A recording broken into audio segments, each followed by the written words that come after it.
जिंदगी के उतार चढ़ाव के अनोखे रंग और उनसे जुड़े उतने ही मुद्दे, चाहे वो हो शिक्षा, भ्रष्टाचार, स्वास्थ्य, राजनीति, अपराध, महिला सुरक्षा, भ्रूण हत्या, किसान और कृषि, पर्यावरण, खेल और ना जाने कितने मुद्दे। इन सभी और अनेकों मुद्दों पर हम करेंगे परिचर्चा SUN न्यूज के खास कार्यक्रम इशू टुनाइट में। Issue tonight at 9 on Saturdays and Sundays, only on SUN news.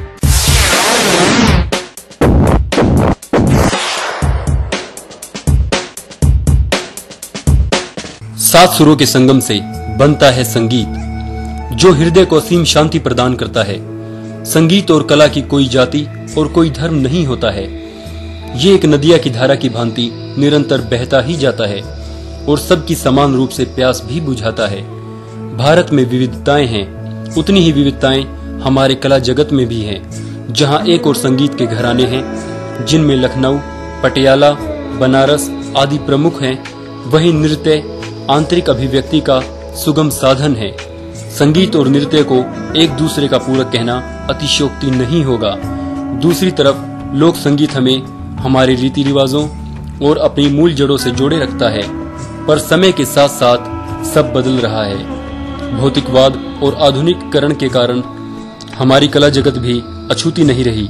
जहां किसी गलती के होने पर गायक अपनी गलती को स्वयं सुधारता था, वहीं आज ये काम सॉफ्टवेयर कर रहे हैं। वाद्य यंत्रों का स्थान भी आजकल तकनीकी ने ले लिया है। पाश्चात्य की तर्ज पर परोसे जाने वाले इस शोर का क्या संगीत कहना उचित होगा? आधुनिकीकरण की इस दौड़ में अपने आधार को भूल जाना, अपनी जड़ों से दूर हो जाना क्या सही होगा? नमस्कार, मैं उमा चौधरी। इशू टुनाइट के इस अंक में आप सबका बहुत बहुत स्वागत है। हम सभी संगीत के दीवाने हैं। हमारे जीवन का शायद ही कोई ऐसा अंग होगा जो संगीत के बिना विरक्त होगा। जन्म से लेकर मृत्यु तक संगीत सदैव हमारे साथ होता है। जहां संगीत हमें शांति प्रदान करता है, वहीं नृत्य हमारी आंतरिक प्रसन्नता को अभिव्यक्त करता है। आज हर व्यक्ति ईयरफोन के माध्यम से या यूं कहें कि कान में लीड लगाकर संगीत का सदैव आनंद लेते हुए नजर आ जाएगा।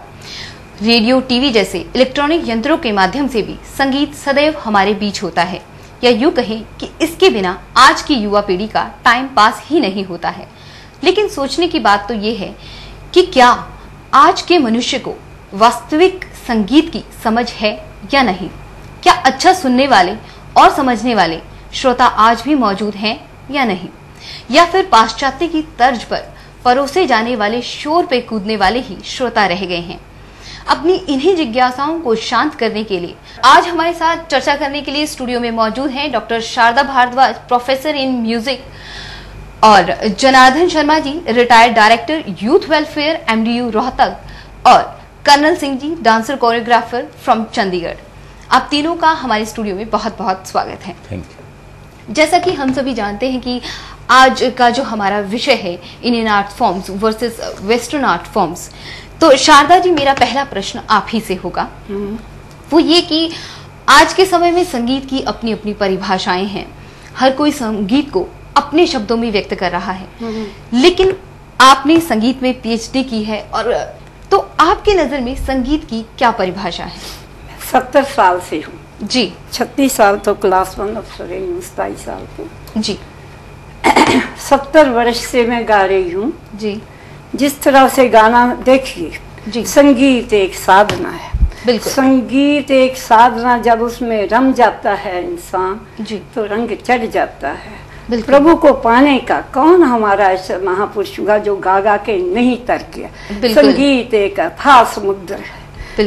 संगीत ब्रह्मांड में संगीत है। किस चीज में संगीत नहीं? जब संगीत से हम थोड़ा सा भी विचलित हो जाते, क्या समुद्र, क्या आकाश, क्या सूरज, क्या चांद, क्या पृथ्वी, हम डोल जाते और ताल से बेताल हो जाता है। इस संगीत में तीनों चीजें निहित है: गाना, बजाना, नाचना। जी बिल्कुल। गायन के दिन वादन, वादन के दिन जब भी मैं गाऊंगी तो उसके साथ ताल चलता है। ताल में बेलय नहीं होना, बेलय हो ही नहीं, हम रास्ता भटक गए। जब आप चल के देखो, यूं यूं करके चलने लगो तो आप डोल जाओगे।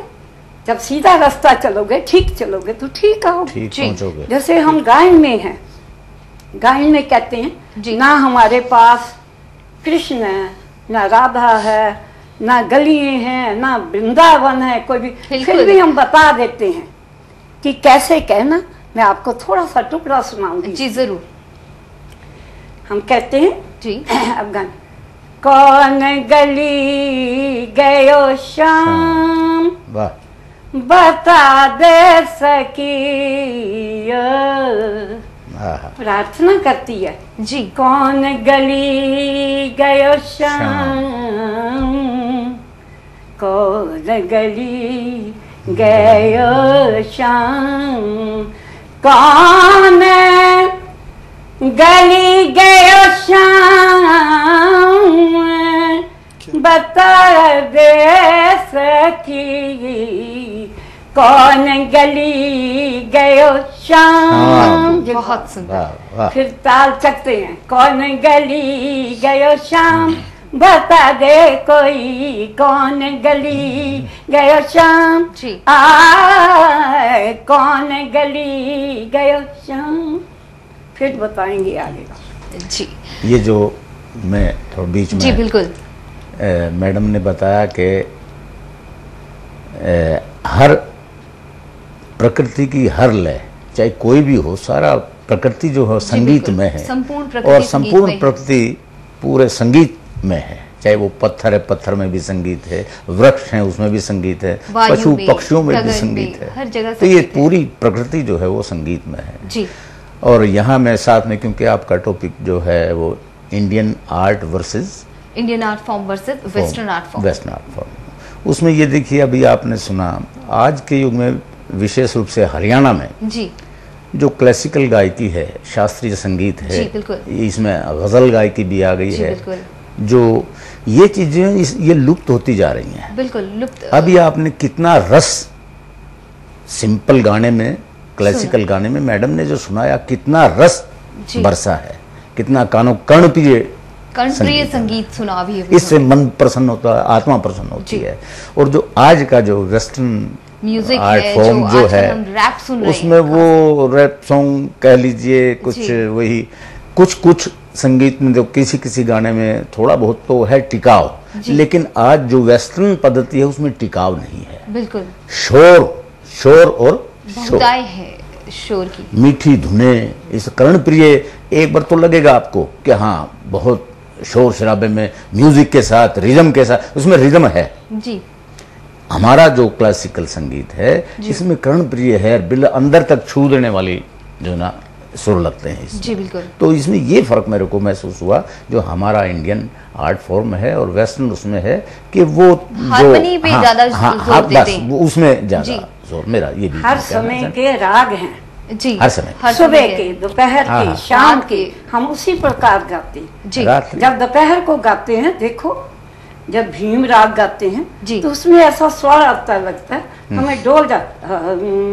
भीम राग गुनी गावत उबले गंधर कोमल नीनावत, भीम राग दिन दिन तगे तिटे तू ना कत्ता तक तक भीम राग, ये कमाल है, उसके अंदर है जी।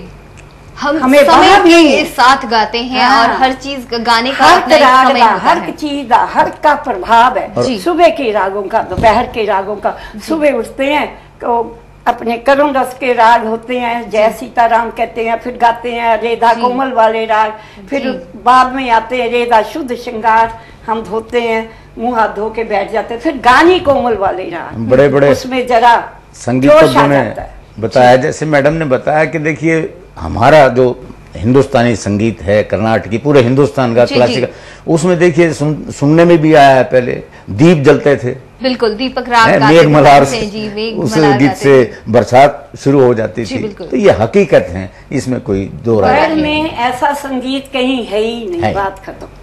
बिल्कुल बिल्कुल सही कह रहे हैं, वर्ल्ड में ऐसा संगीत है ही नहीं, बिल्कुल सही बात। जितनी मधुरता भारतीय संगीत में है, सच है कि और किसी संगीत में नहीं है। बिल्कुल जनार्दन जी, इसी के साथ आगे बढ़ते हैं और मेरा दूसरा प्रश्न आपसे है, वो ये कि भारतीय संगीत को बेसिकली दो भागों में बांटा गया है। पहला नॉर्दर्न इंडियन और दूसरा साउथर्न इंडियन, जैसे अभी अभी आपने बात करी हिंदुस्तानी और कर्नाटकन म्यूजिक की। तो मैं चाहूंगी कि आप हमारे दर्शकों को बताएं कि नॉर्दर्न और साउथ इंडियन म्यूजिक में हल्का सा डिफरेंस क्या है, क्या चीज उन दोनों को अलग करती है? उसमें मैडम देखो जनरल उसमें कहूँगा, क्योंकि विशेष रूप से मैं संगीत का एक रेगुलर छात्र नहीं रहा हूँ, लेकिन क्योंकि मैं यूथ फेस्टिवल्स ऑर्गेनाइज करते हैं, जैसे AIU करती हैं, तो उनके पिछले 20-25 साल से मैं सुनता भी रहा हूँ, जाता भी रहा हूँ। तो अपनी अपनी अलग अलग पद्धति है, विशेष रूप से मैडम बताएंगे इसके बारे में, क्योंकि रेगुलर 70 साल से इन्होंने तो म्यूजिक का गहन अध्ययन किया है। हो गई मैं 80 साल की हो गई तो दक्षिण भारत का देखिए संगीत तो वही है, राग वही है, उनके जरा कहने का जो ढंग है, अंदाज है, वो अलग है, वो अलग है। और ताल साथ में देते जाते हैं, ऐसे करते हैं, ताल में है। वैसे बड़े बड़े विद्वान आदमी है वहाँ। जी बिल्कुल। जब उत्तर क्षेत्रीय भारत में है ये हमारा, तो वहाँ भी बहुत विद्वान आदमी है, महान विद्वान, वही राग वही सब कुछ, बस अंदाज अलग। हाँ मैं तो ये समझती हूँ संगीत के बारे में, जिसको संगीत नहीं आता वो कह उठे क्लासिकल संगीत को, वाह कैसा अच्छा गाया, कमाल है, बहुत संगीत कहते हैं जी। जो अनजान इंसान को मधुरता का एहसास दिला दे, जो ये एहसास दिला दे, आनंद आ गया जी उस स्वरों में, जी उस चीज में ऐसा होता है कि आपको नजर आएगा जी। इतना खूबसूरत वो संगीत होता है, कहते हैं ना। हाँ बहुत सारे गाने, नाचे रोसैया लड़ूंगी तो से लड़ाई, विनती करत पैया परत हारी, नाचे रो, भगवान कृष्ण पर जी बिल्कुल छेड़ रहा है जी। सगरी रहन में को तड़फत बीती, कौन सी सपनी है सोने कीनो, जाबो जाबो जहाँ रहनिया गमाई, ना छेड़ो सैया।